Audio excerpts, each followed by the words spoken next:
Hello readers, Mr. H here, early this morning, before school starts. A strange time to be making a videotape recording.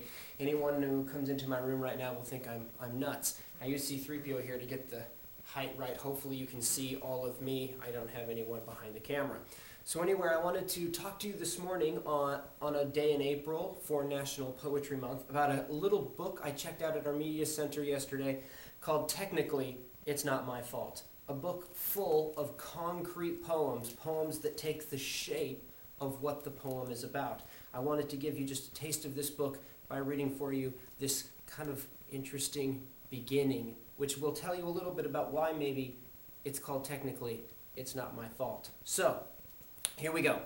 I know, you're really mad, but I can explain. See, I was reading about Galileo, a guy who made all these great discoveries and did cool experiments. And the book said that he dropped a heavy object and a light object out the window to show that they land at the same time because gravity is constant. But I thought, no way, heavy things fall fast and light things fall slow. We know this from Saturday morning cartoons, right? So I decided to do the experiment myself. I found a concrete block in the garage and got a tomato from the fridge. I took them up to the attic and opened the window and rested them on the sill. And it really looked like there were going to be plenty of room for them to fall between the house and the car. I mean, like, who knew? So then I pushed them out the window together, but I must have pushed them tiniest bit too hard because the block went out a little farther than I expected and it kind of landed on the car.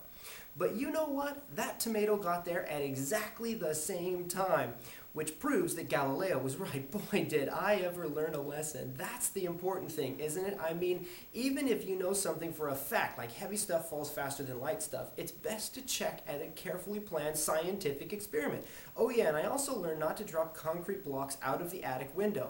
But in my opinion, the experiment was totally worth doing.